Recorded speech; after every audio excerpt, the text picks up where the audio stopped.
さよならありがとう声の限り悲しみよりもっと大事なこと去りゆく背中に伝えたくてぬくもりと痛みに間に合うようにこのまま続くと思っていた僕らの明日を描いていた呼び合っていた Pwede ba akong lumabas? I pouted. Kausap ko lang naman si Yurhi habang nagbibihis siya. Kanina ko pa pinipilit na payagan akong pumunta sa mall para maaliw naman ako kahit paano. I stood up and helped him in tying his necktie. After that, I looked at him while pouting as I snaked my arms around his neck. Please, honey. I kissed his lips. I love you. I again kissed his lips. You'll say yes. Come on, honey. And again, I kissed his lips. He sighed.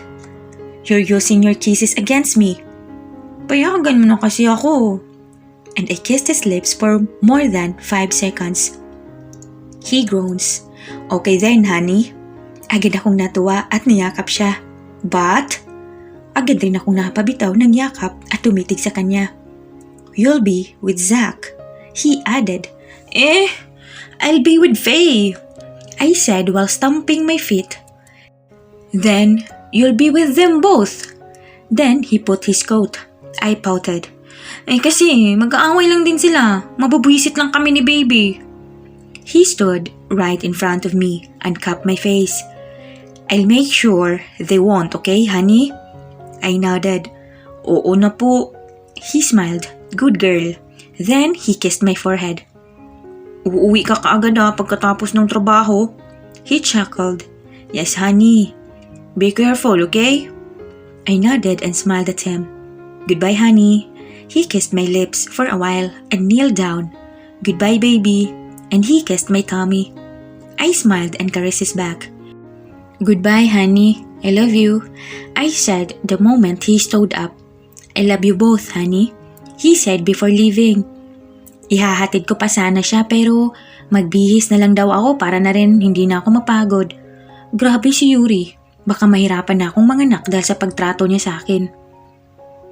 Kaagad akong lumabas ng kwarto pagkaayos ko ng sarili ko.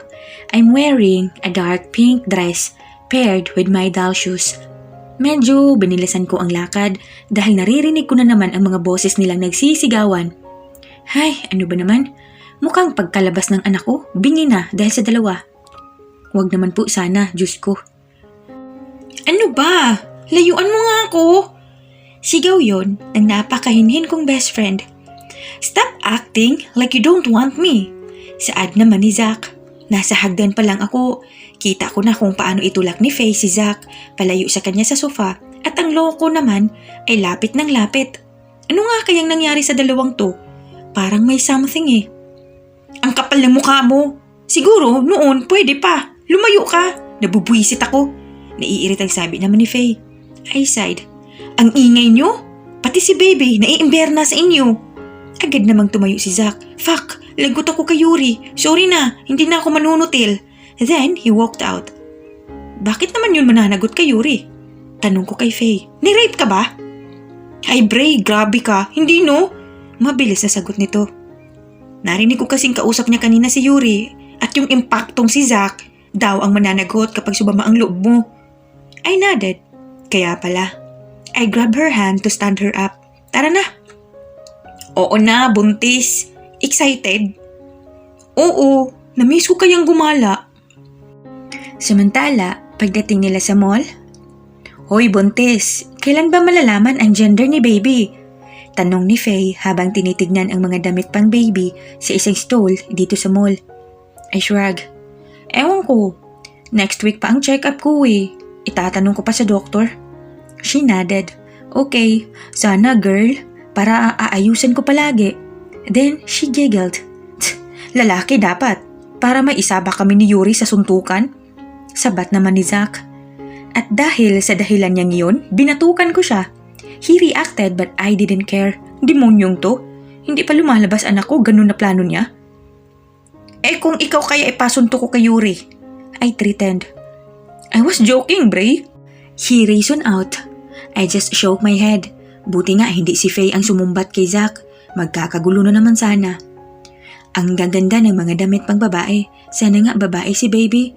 Pero sana hindi ang pagiging bitch ko ang makuha niya kung babae man siya. Hindi ko kakayanin kung sakali. Uy, kain tayo! I said to both of them while pouting. Nasa harap kami ng Jollibee at amoy ko na naman ang mabangong foods nito. Hindi pwede! Sabay nilang sagot sa akin. Sige na, please. Ngayon na lang ulit ako kakain ng Jollibee. Brie, Yurhi's gun is ready. Handa niya yung iputok sa ulo ko kapag sinuway ko siya, lalo na pagdating sa'yo. Zach said and rolled his eyes. I looked at Faye while pouting. No, Brie Farah. Diyos ko, titigan lang nga ako ng asawa mo, takot na ako. Then she looked away. Please, akong bahala kay Yurhi, hindi niya malalaman. Pakiusap ko ulit. Takam na talaga ako. Anong hindi malalaman? Nasa paligid lang ang tauhan niya, Brie. Nakabantay sa'yo. Zach said and started to walk. Let's go, Brie, sabi rin ni Faye. My eyes began to water. Bahala sila. Ang hirap kaya nang hindi mo nakakain ang gusto mo. Try nilang magbuntis. Napansin kong may sumusunod kila Faye na kapareho kong nakadress at malapit ang kulay sa damit ko.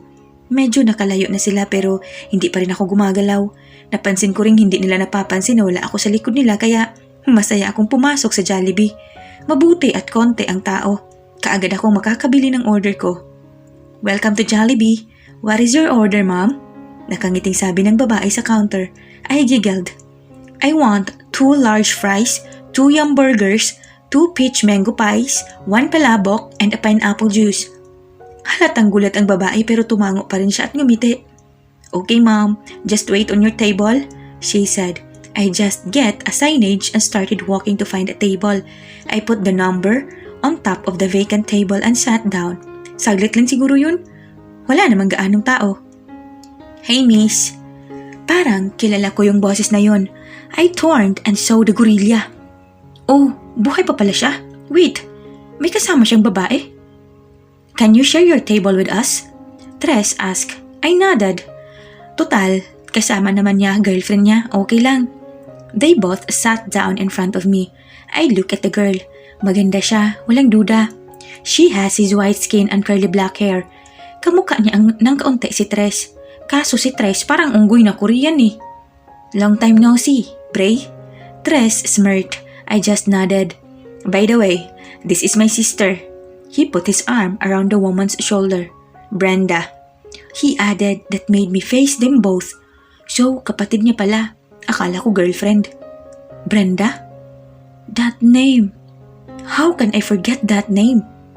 Pero marami namang Brenda sa mundo. Stop thinking about it, Brie. The woman smiled. Hi. She has a beautiful smile. I smiled too. Hello. I don't like what I'm feeling.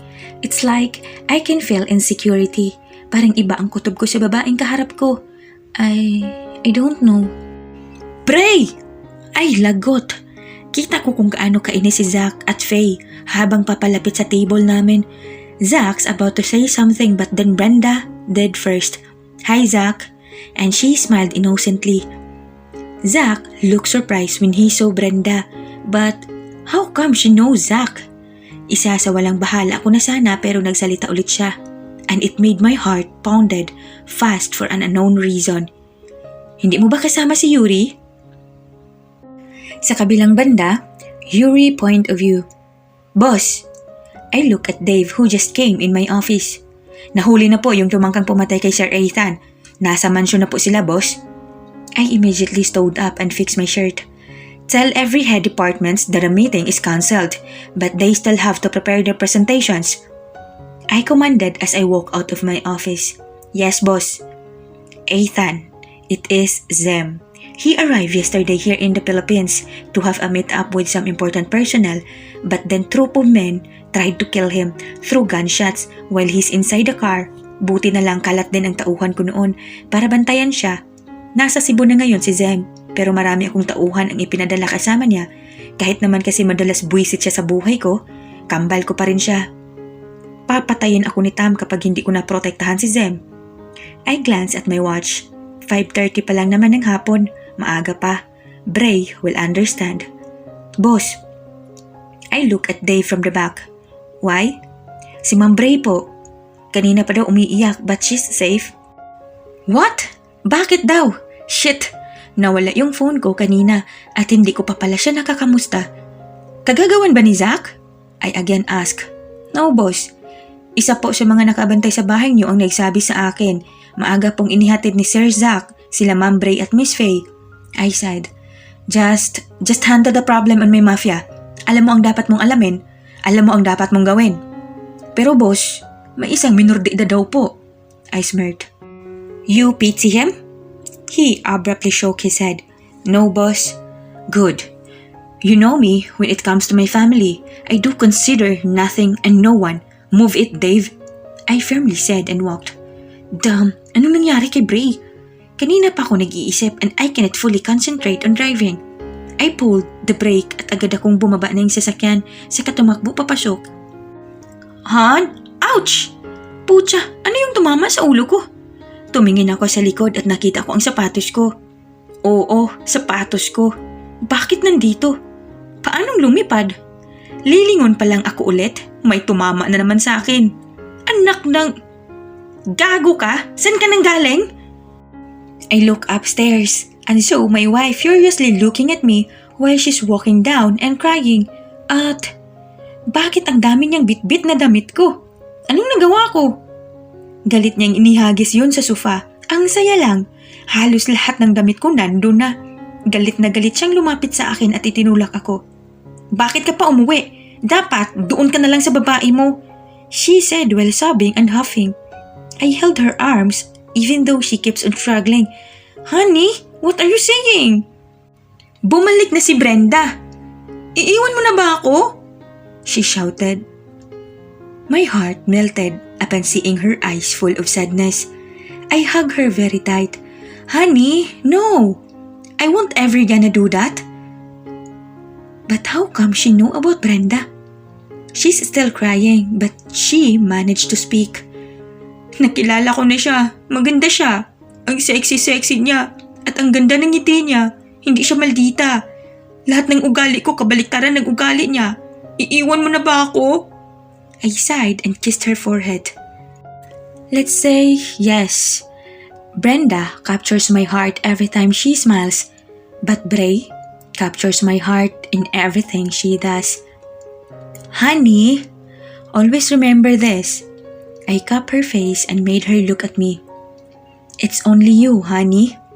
I love her, but I love you. I will always do, I sincerely said to her. Suminghot-singhot muna siya bago magpunas ng muka na parang bata. Totoo yan ha? I smiled while nodding. Kailan ba ako nagsinungaling sa'yo? She pouted. Kapag sinabi mong sexy pa rin ako, alam ko namang mataba na ako eh. I can't help but laugh at her. Huwag kang tumawa, she said before stamping her feet. Okay, but how did you know her? I asked. She sighed. I saw her. Tres introduced her to me. I nodded. Hindi na yun nakakapagtaka. Akala ko yung gago ko na namang pinsan ay nagsabi. Okay. I love you, honey. She smiled. I love you. I smiled and kissed her fully on her soft lips. I parted our lips and frowned. Anong kinain mo? I asked her with my cold voice. She sadly pouted and looked down. She even put her hands at her back. I sighed and let go of my grip on her waist. Guess what I've tasted? Burger from Jollibee, I'm sure. Brave Farah. You are not going anywhere from now on, I said while trying to control myself not to shout at her. She sobbed. Nagutom lang ako eh. At ngayon na lang naman ako ulit kumain ng Jollibee, Yurhi. Then she wiped her tears while still looking down. I sighed and looked away. I know my emotion will soften once I see her crying. I told you it's not that healthy for you and baby, I cursed. Hindi ko naman talaga pinagbabawal sa kanya yun. In fact, araw-araw akong nagpapabili kay Dave ng Jollibee at ipinapabigay agad sa kanya. Ayoko lang kasi na sobra siyang kumain nun. Binibilhan ka naman ng mga tauhan ko, Brie. It's okay na kumain ka, pero ayoko na ikaw mismo ang bibili dahil sobrang dami mong kinakain at hindi yun maganda. I regretted shouting when I saw how she flinched because of shock. She didn't look at me and fear is written all over her face while tears kept on falling. Sorry na, Yurhi, she sobbed. Ayokong magalit ka. Sorry. Nauutal niyang sabi dahil sa pag-iyak niya. She slowly came closer and hugged me. Mas lalo akong nagagalit sa sarili ko habang naririnig yung pag-iyak niya. I know, she's trying to hide it but she just can't. Natakot ko talaga siya. I hugged her tighter and planted kisses all over her face. I'm so sorry, honey. I'm really sorry. I sincerely said while kissing her and hugging her tight. Somehow, it made her calm. Hindi ka nagalit? She asked like a little girl. I shook my head and hugged her more. No, honey, but promise me, you won't disobey me again. She immediately nodded. Basta, hindi ka na ulit magagalit sa akin, Yurhi. Yes, honey, I won't. I love you so much. Humiwalay siya ng yakap sa akin at tumitig. Hiwaan mo na din ako ng mangga para maisawsaw ko sa ketchup at kakain tayo. She giggled and pulled me to the kitchen. What the? Mangga? Ketchup? Kakainin ko? Ano na lang ang lasa nun, anak ng tinapa? Ganito ba talaga pag buntis? Tapos, Han, bukas, gusto ko ng maraming kamatis na hahaluan ng tuyo. She excitedly said to me as she gets some mangoes in the fridge. I went to her and help her. Tapos, kakain ulit tayong dalawa nun. Tutal, Sabado bukas at check up namin ni baby kasi sabi ni Doc, agahan na lang daw. I gulp. Hayop, kamatis at tuyo? I've always hated tomatoes. Those give me nightmares. But it's fine. At least, she's not scared of me at all. And I'll be with her tomorrow on their check-up. I smiled while watching her play the iPad while sitting on a high stool. She's giggling like a child and pouts every time she loses the game. I just chuckled and started to peel her mangoes. I know, I love her. Only her.